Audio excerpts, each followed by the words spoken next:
السلام عليكم. أهلا بيكم في أول فيديو في كورس تعلم البرمجة من الصفر. الكورس ده مناسب لمين؟ الكورس ده مناسب لأي حد ما يعرفش يعني إيه برمجة، وخصوصا الطلاب في المرحلة الإعدادية والثانوية. طيب، قبل ما نبدأ ونتكلم عن البرمجة والأكواد ونكتب أي حاجة، أنا عايزك تبص حواليك دلوقتي، وخصوصا الجهاز اللي انت فاتحه دلوقتي وبتتفرج عليا منه، يوتيوب. او مثلا اللعبة اللي انت لعبتها النهاردة غالبا لعبت بابجي او فالورانت، او فيسبوك او اي تطبيق انت بتستخدمه في اليوم. يعني دي كلها حاجات بدأت بمجموعة اكواد، شوية اكواد صغيرة كده كتبها مبرمج. وده السبب اللي بيخلي البرمجة مهارة مهمة جدا لازم أن تتعلمها. يعني مفيش حاجة طبعا لازم تتعلمها، بس هي هتفرق معاك جدا حتى لو مش هيكون مجالك. هي فعلا بتخليك قادر ان انت تبني اي حاجة من الصفر وتتخيل وتبدأ حاجة مش موجودة وتبدأ تاخد معاها مرحلة طويلة وتعملها في النهاية، فشعور جميل جدا يعني. في السلسلة دي هنبدأ من الصفر تماما حتى لو عمرك ما كتبت سطر كود واحد في حياتك، وإن شاء الله نعمل بروجيكتس كتير لما نكون خلصنا الكورس. طيب، قبل ما نبدأ ونكتب أول برنامج لينا، أنا عايزك تشوف حاجة مهمة جدا أنا بسميها المفهوم الذهبي، وهو إزاي أي برنامج بيشتغل. أي برنامج مهما كان أنت شفته معقد، أي لعبة أنت شفتها، أي حاجة شغالة على شاشة أنت شايفها، أنا عايزك تفكر إن هي شغالة بثلاث حاجات بس: مدخلات input، معالجة processing، مخرجات output. ملحوظة مهمة: الانجليش في البرمجة مهم جدا. يعني مهم ان انت تكون عارف انجليش وبتعرف تتكلم، يعني مش هقول بس على الاقل عارف كلمات، لان الاكواد اللي احنا هنكتبها هي وصلنا لمرحلة ان احنا بقينا نقدر نخليها اوامر قريبة جدا من الانجليزي. فلو انت كويس اصلا في الانجليزي فانت هتحس براحة، يعني هتحس ان الدنيا قريبة شوية. طيب، هنتفادى الموضوع ده ازاي؟ ان شاء الله في PDF عامله ان شاء الله لما نخلص المحاضرة دي، لانها هتكون على جزئين. هرفع لكم الملف خاص بكل الكلمات اللي احنا بنستخدمها في البرمجة، بحيث ان انت تقرأها وما تحسش بفجوة بخصوص الموضوع ده. طيب، نرجع تاني. انا عايزك تتخيل ان انت دلوقتي فاتح لعبة ببجي، او فاتح فيسبوك، فاتح اي حاجة، تمام، وضغطت على زرار. فلنفرض ان انت دلوقتي ضغطت على زرار اللي بيضرب في لعبة ببجي.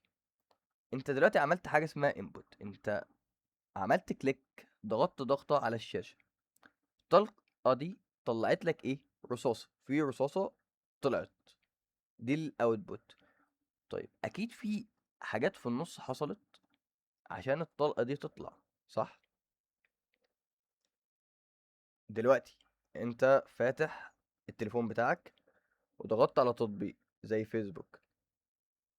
انت فجأة لقيت بتاع مثلا خد ثواني وراح فاتح لك الفيسبوك والبوستات اللي انت متعود عليها. انت شفت الاوتبوت، ان انت شفت البوستات دي، شفت الصور وشفت الحاجة دي، والانبوت اللي انت عملته ان انت ضغطت اصلا عشان يفتح. طيب، ايه اللي حصل؟ ده البروسيسنج. ازاي بقى من اول ما انت ضغطت الشاشة دي فتحت لك، وازاي من اول ما ضربت الطلقة طلعت وخبطت في الشخص اللي قدامك. انا عايزك تتخيل اي حاجة كده، اي برنامج انت بتفتحه واي حاجة انت بتتعامل معاها على شاشة، سواء بتضغط عليها بصبعك تاتش او بتستخدم ماوس شغال على لابتوب او كمبيوتر PC.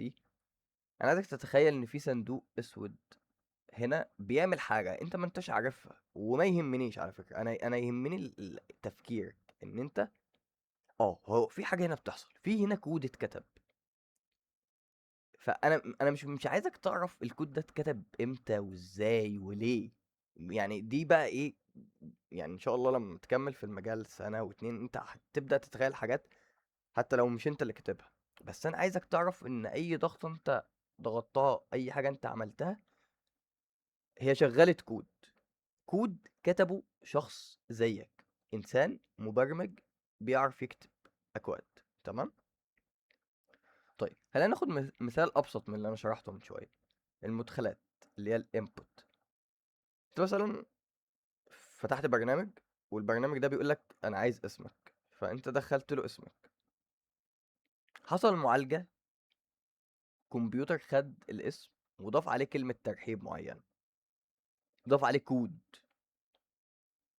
ظهر لك على الشاشه ويلكم سيف، انت دخلت له سيف. تمام. راح طلع لك ويلكم سيف. مين اللي كتب كلمة ويلكم؟ مبرمج. هو برمج الكمبيوتر الغبي ان هو يظهر الكلمة دي. انت لو فهمت السلسلة دي كويس هتكتشف بعد كده ان اغلب البرامج في العالم مبنية فعلا على نفس الفكرة. هي انت ضغطت على حاجة، عملت حاجة معينة، حصل شوية اكواد كتبها شخص تاني، مش مهم ايه هي الاكواد دي، طلع لك حاجة انت متوقعها. تمام. ماشي. في بقى سر، يعني مش الناس ما بتتخيلوش، بس الكمبيوتر غبي جدا بجد. هو سريع فعلا فعلا فعلا، الكمبيوتر سريع قوي، بس يعني رغم انه بينفذ ملايين العمليات في الثانية، فعلا فعلا في الثانية الواحدة هو بينفذ ملايين العمليات، حاجات الانسان ما يقدرش يعملها. بس لو الانسان ما قالوش اعمل ايه هو مش هيعمل. طيب يعني تعال نقول مثال. انت دلوقتي عايز تعمل ساندوتش. تمام. انت عايز تعمل ساندوتش جبنه، وانت اشتريت الروبوت العسل ده وقلت له اعمل لي ساندوتش جبنه.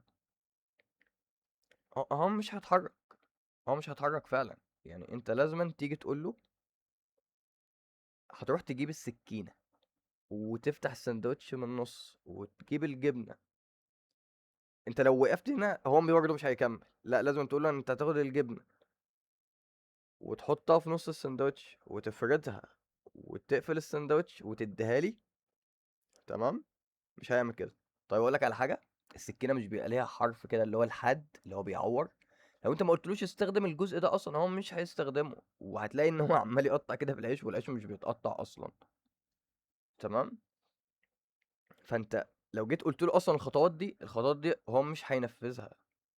انت قلت له امسك قطعه الخبز، طيب انت قلت له فين مكان قطعه الخبز؟ لا. قلت له فين مكان السكينه؟ لا. طيب قلت له لو انا مفيش جبنه اصلا قلت له يعمل ايه؟ قلت له مثلا روح هات لي مربى. طيب لو قلت له، لو انت ذكي وهندلت الحتة دي، هندلت يعني فكرت فيها وكتبتها في الكود بتاعك، هندلت الحتة دي وقلت له لو مفيش جبنة هات مربى. طيب لو مفيش مربى، طيب هات لي لانشون مثلا. مفيش التلاتة، لازم أن تقول له لو مفيش كذا وكذا وكذا ابعت لي او كلمني قول لي ان مفيش، وقول لي ابعت لي رسالة انزل هات، احنا ناقصنا الطلبات دي.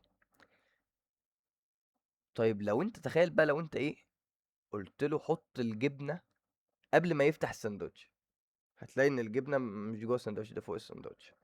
فانت هنا غلطت غلطه، ما قلتلوش افتح الساندوتش، هو هينفذ اللي انت قلته. ومن هنا بيطلع حاجه اسمها بج. بج دي كلمه بالانجلش يعني حشره. ليه بقى الاخطاء؟ لو انت يعني غلطت في حاجه وخليت البرنامج يعمل حاجه انت مش عايزه يعملها، انت خليته يعمل حاجه فعلا هو عملها بس مش ده اللي انت عايزه، ده بيسمى بج. ليه بقى؟ ليه قصه طريفه كده، ممكن تسيرش يعني مهاره المبرمج الشاطر ان هو بيعمل سيرش ويبدأ يشوف حاجات كتيرة هو ما يعرفهاش. ما تستناش المعلومة مثلا تتقالك في الفيديو ده، لا ابدأ سيرش، اتأكد من كلامي، دور على معلومات تانية، وهكذا يعني. طيب البرنامج بيتنفذ سطر سطر، زي ما احنا قلنا ما ينفعش يروح يجيب يديك السندوتش قبل ما يروح يجيب الجبنة والسكينة ويحطهم ويقطع. ما ينفعش يبدأ من ورا لقدام، هو بيبدأ من الصفر. طيب مثال بسيط، انت لو عندك مثلا بسيط ده كود مكتوب بلغة بايثون. لو انت عندك خلفية بسيطة عن الانجليزي، فانت ممكن تكون عارف ان كلمة print يعني يطبع. فانا كده بوجه امر للكمبيوتر، بقول له اطبع لي حرف A، ثم اطبع لي حرف B، ثم اطبع لي حرف C. هل هتتوقع ان انا دلوقتي لما اشغل البرنامج ده ان السي دي هتيجي قبل الاي فيطبع لك سي اي بي، او انت عايزه يكمل لك ال 26 حرف A B C D E F G؟ هل هيعمل كده؟ انت جاوب. هل انت قلت له يعمل كده؟ الاجابه بسيطه، لو قلت له يعمل كده هيعمل كده. طيب لو انت ما طلبتش منه وكتبت له الكود والسطور بالترتيب مش هيعمل كده. فعلا الناتج اللي هو الاوتبوت اللي احنا اتكلمنا عنه هي ايه؟ هيطلع لنا A B C، وده بيسمى execution flow، ترتيب من البداية للنهاية. تمام. يعني هتخيل ان انت سألتني سؤال، طيب انا بكتب الكود ده على ايه؟ ده سؤال بقى مهم. احنا بنكتب الكود على الجهاز.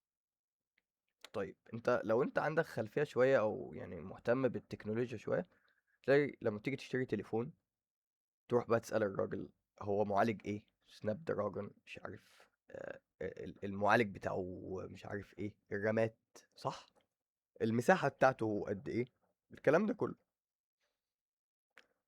هنا احنا بنكتب الكود على حاجات الهاردوير دي، ده اسمه الهاردوير، يعني السي بي يو اللي هو المعالج والمساحة التخزين وكل الحاجات الجميلة دي اسمها هاردوير. فاحنا المبرمج بيكتب على هاردوير. تمام. فلازم تبقى مستوعب، المبرمج الشاطر فاهم ان الاكواد بتاعته مش بتتكتب في الهوا كده، احنا بنكتب سوفت وير. هو ده الخطوات. طيب الجسد بقى اللي هيقوم بالحركات دي وينفذها فعلا، ده الهاردوير. تمام. طيب جسم الانسان، انت لما جيت مثلا، انا قاعد دلوقتي عمال بشرح لك فانت قاعد عمال بتستوعب بايه؟ بعقلك. الناس لما جت عملت الكمبيوتر ده هي حاولت تقلد الانسان، ان هي تعمل، الانسان عنده عقل فاحنا هنعمل حاجه شبهه. ايه الحاجه اللي شبهه دي؟ حاجه بتسمى المعالج، سي بي يو. ده المحرك الاساسي وعقل الجهاز، هو ده اللي بياخد الاكواد بتاعتك وينفذها. تمام. زي ما انت كده لما اجي يقول لك مثلا اعمل حاجه معينه، او قول لي مثلا الارقام من 1 ل10، فانت عارف الكلام ده كله. طيب الارقام بقى بتاعت من 1 ل10 دي متخزنه فين؟ متخزنه فين؟ تمام. متخزنه في دماغك في مكان دائم. طيب ما هو نفس الكلام، انت مثلا دلوقتي لما بتنزل لعبه مثلا زي بابجي او فيسبوك، انت بتصحى الصبح بتحتاج تنزلها تاني؟ لا. صاحبك اللي بقاله 10 سنين معاك، هل بتصحى الصبح كل يوم تسأله انت اسمك ايه؟ لا. صح. الكمبيوتر عنده وحدات تخزين زي دي. تمام. ده الهاردوير. في النهاية المعالجات والمساحات التخزين والرامات والحاجات دي بتبقى في النهاية دوائر إلكترونية. ماشي. طيب في نوعين من أنواع التخزين هنشرحهم ببساطة. أنا دلوقتي اديتك هنت عن الجزء الأول، قلت لك أنت لما تيجي تفتح التليفون بتاعك مش كل شوية بتروح تنزل اللعبة اللي أنت عايز تلعبها، أنت بتنزلها مرة واحدة. تمام. دي اسمها وحدات التخزين الدائمة، ودي أغلبها بتبقى اس اس دي أو اتش دي دي. إيه الفرق ما بين اس اس دي و اتش دي دي؟ اعمل سيرش وابقى قول لي في التعليقات. تمام.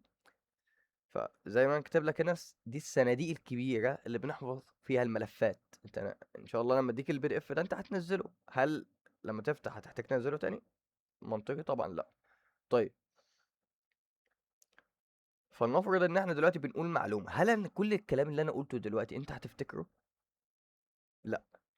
انت استوعبته، بس مثلا لو انا جيت مثلا قلت لك معلومة زي البج مثلا، او قلت لك مثلا الحرب العالمية التانية انتهت مثلا سنة 1945، انت هتنساها صح؟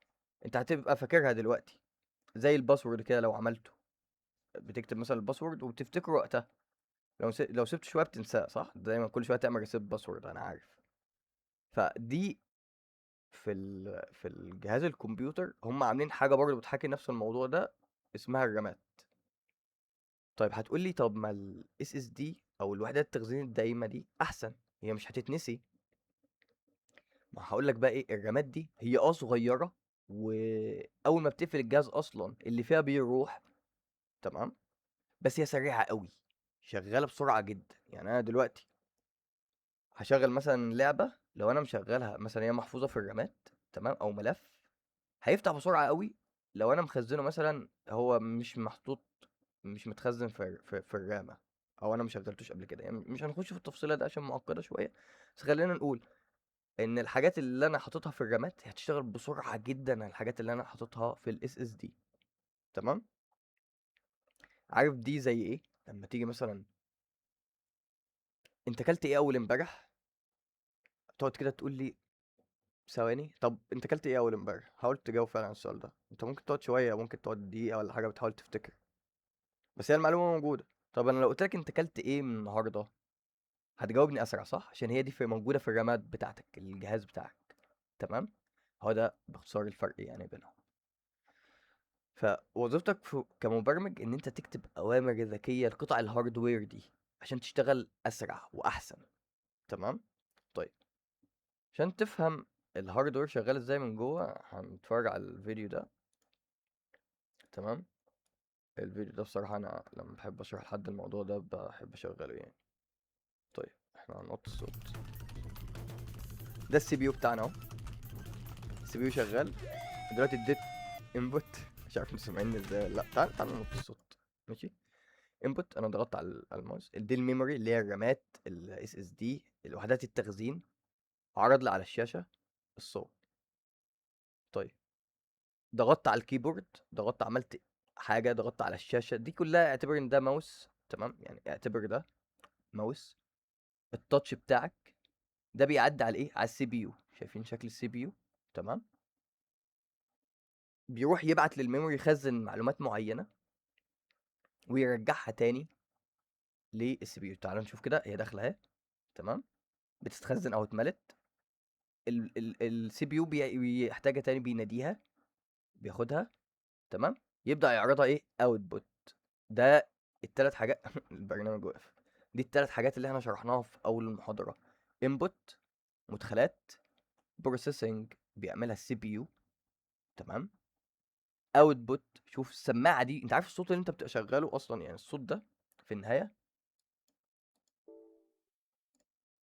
هو output. يعني في النهاية الصوت ده انت دلوقتي طلع لك عن طريق الاوتبوت. انت الرامات اللي عندك والسي بي يو عملت معالجة للجزئية دي وطلعت لك الاوتبوت. الشاشة اللي انت بتتفرج عليها دي اوتبوت، تمام. وبس ده كان كل اللي احنا هنشرحه النهارده. ان شاء الله المرة الجاية هنبدأ نكتب اكواد، ونبدأ نشرح الكلام ده بقى بس بالتطبيق العملي ان شاء الله المحاضرة الجاية. والسلام عليكم.